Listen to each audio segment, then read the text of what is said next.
વિદ્યાર્થી મિત્રો, સામાજિક વિજ્ઞાનની અંદર ધોરણ 9માં ચોથા પ્રકરણની વાત આપણે કરીએ છીએ.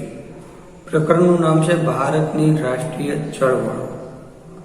આ પ્રકરણની અંદર આપણે ભારતમાં બ્રિટિશ શાસન વિરુદ્ધ ઉદ્ભવ થયેલી રાષ્ટ્રીય ચળવળો અને ભારતને અંગ્રેજોના શાસનમાંથી મુક્ત કરવા માટેની જે પ્રવૃત્તિઓ ચાલી એની વાત એ કરીએ છીએ. 1857નો વિપ્લવ અને એના પછીના ગાળામાં જુદી જુદી રીતે બ્રિટનની ગુલામીમાંથી ભારતને મુક્ત થવા માટે એ પ્રવૃત્તિઓ કરવામાં આવી. આ પ્રવૃત્તિઓ અંતર્ગત ક્રાંતિકારી પ્રવૃત્તિ ઉપરાંત જુદી જુદી વિચારધારાઓ આઝાદી અપાવવા માટેના સુધારા વધારા કે અન્ય માંગણીઓ માટેના પ્રયત્ન કરતી હતી.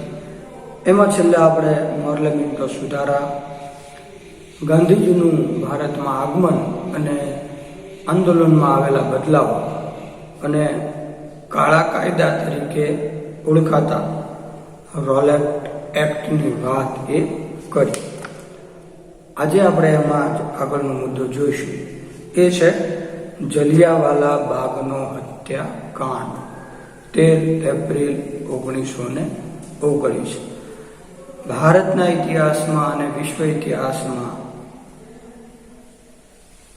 ક્રૂર ઘટના તરીકે પંકાયેલ રોલેટ એક્ટનો બનાવ એ અંગ્રેજોની ક્રૂરતાનો એ નમૂનો છે.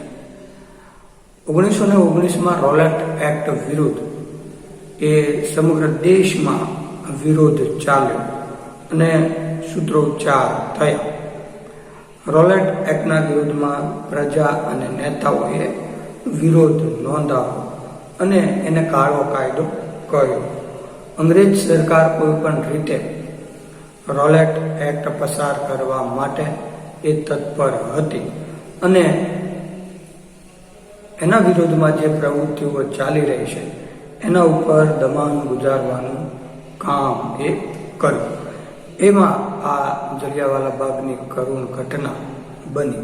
13 એપ્રિલ 1919ના રોજ અમૃતસરના એક બાગમાં શાંતિ અને કાયદા વિરુદ્ધ સભા કરવા માટે એ લોકો ભેગા થયા. આ સમગ્ર લોકો સામાન્ય પ્રજા હતી અને લગભગ બધી જ લોકો એ નિશસ્ત્ર હતા. એના હાથમાં કોઈ પણ પ્રકારના શસ્ત્રો હતા નહીં. યુવાનો, વૃદ્ધો, સ્ત્રીઓ અને બાળકોનો સમાવેશ પણ આ લોકોમાં થતો હતો. લોકો કોઈ પણ પ્રકારે ઉગ્ર સ્વરૂપે ધરાવતા ન હતા. બધા જ શાંતિથી સભામાં જોડાયા હતા અને એ રીતે જલિયાવાલાના બાગમાં આ સભા ભરાય અને એની જાણ એ ડાયરને થતા આવો ક્રૂર હત્યાકાંડ એમણે સર્જ્યો. પંજાબમાં અમૃતસરમાંથી લોકપ્રિય નેતાઓ ડોક્ટર સત્યપાલ અને ડોક્ટર કિચલુની ધરપકડ થઈ. તેના વિરોધમાં વૈશાખીના તહેવારના દિવસે પંજાબના અમૃતસરમાં આવેલા જલિયાવાલા બાગમાં એક સભાનું આયોજન થયું હતું.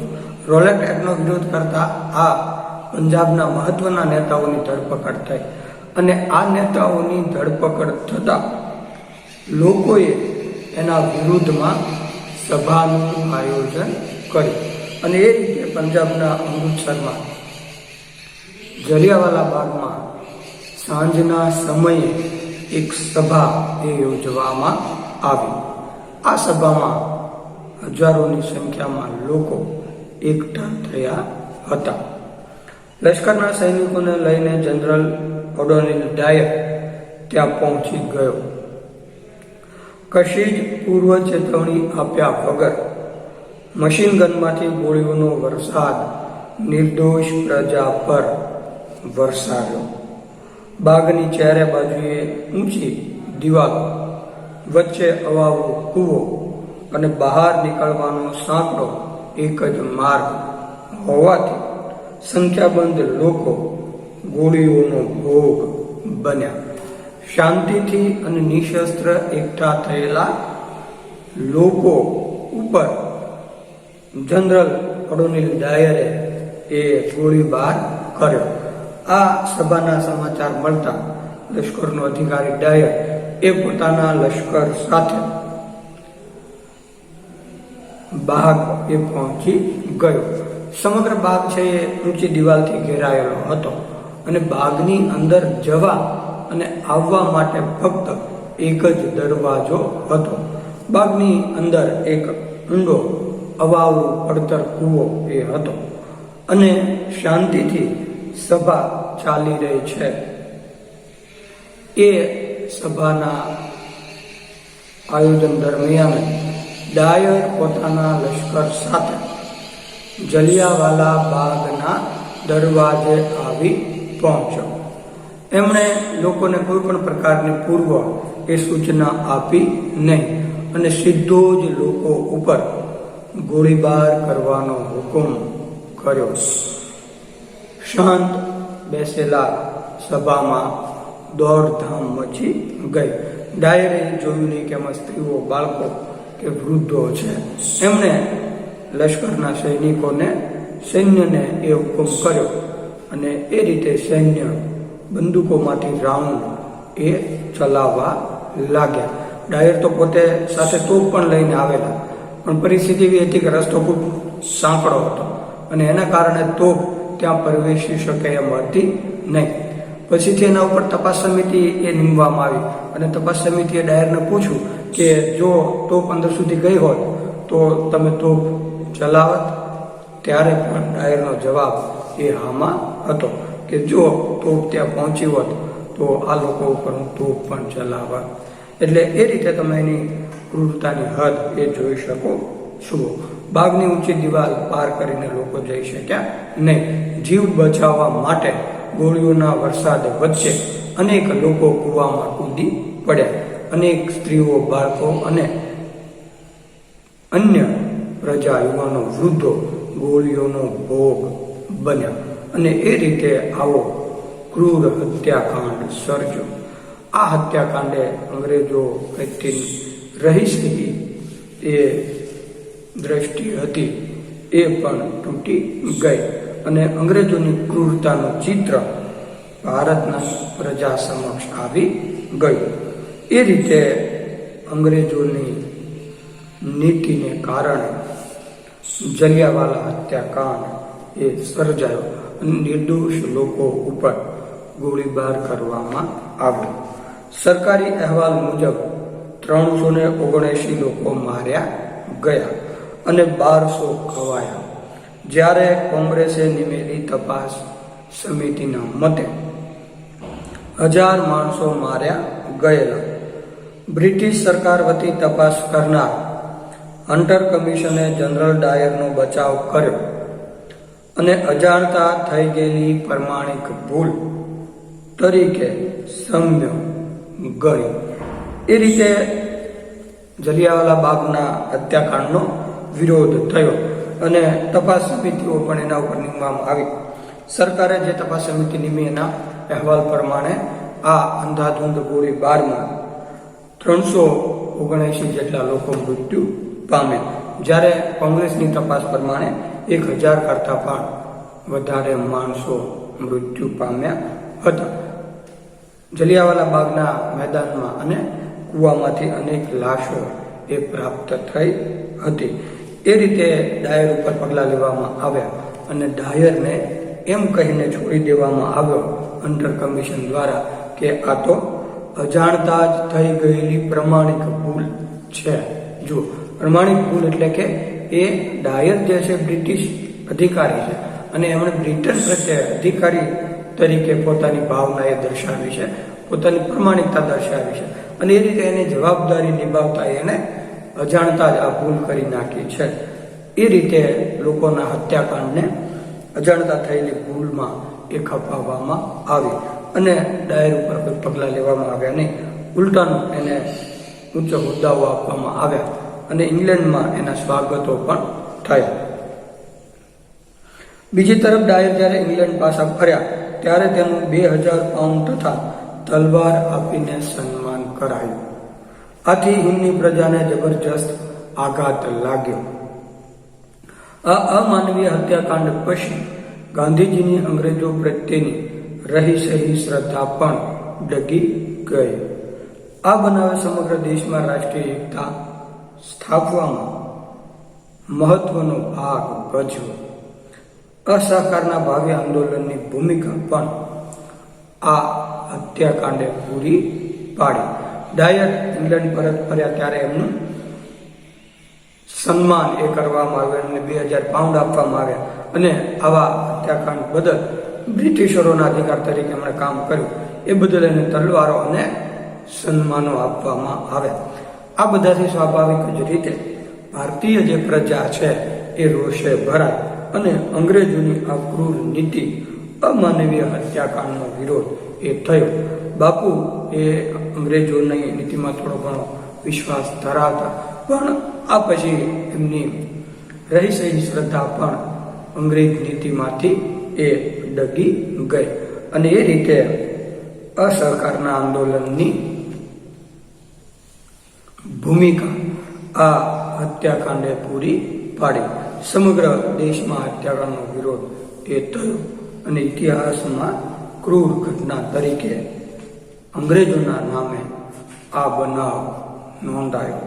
એ રીતે જલિયાવાલા બાગના હત્યાકાંડે અંગ્રેજોની ક્રૂરતાના દર્શન એ કરાવ્યા અને ભારતીયો ઉપર અત્યાચારના એ દર્શન વિશ્વને થયા. અસહકારના આંદોલનની શરૂઆત પણ પછીના ગાળામાં થવાની હતી. ખિલાફત ચળવળ. પ્રથમ વિશ્વયુદ્ધ દરમિયાન તુર્કી જર્મનીના પક્ષે જોડાયું. તેથી ઇંગ્લેન્ડની વિજય પછી તેની સાથે જે સંધિ કરવામાં આવી હતી તેની શરતો અત્યંત કડક અને અન્યાયી હતી. તુર્કીનો સુલતાન એ વખતે ઇસ્લામ ધર્મના ખલીફા હતા. તેણે જે કડક શરતો લદાયેલી તેનો વિરોધ કરીને તેને હળવી કરવા માટે ભારતમાં જે ચળવળ થઈ તેને ખિલાફત ચળવળ તરીકે ઓળખવામાં આવે છે. તુર્કીમાં શરૂ થયેલી ચળવળનો ભાગ એ ભારતમાં શરૂ થયો. પ્રથમ વિશ્વયુદ્ધ દરમિયાન તુર્કી જે છે એ જર્મન પક્ષે જોડાયું અને એ રીતે ધરી રાષ્ટ્રોની હાર થતા તુર્કી ઉપર યુદ્ધ દંડો અને કેટલાક કડક નિયમો એ લાદવામાં આવ્યા. ધાર્મિક દ્રષ્ટિએ તુર્કીના જે વડા છે એ ખલીફા સમગ્ર ઇસ્લામના સુન્ની ઇસ્લામના એ ધાર્મિક વડા છે અને તુર્કીના એ સુલતાન અને સમગ્ર વિશ્વમાં રહેલા ધાર્મિક વડા તરીકે એ ખલીફા તરીકે ઓળખાય છે.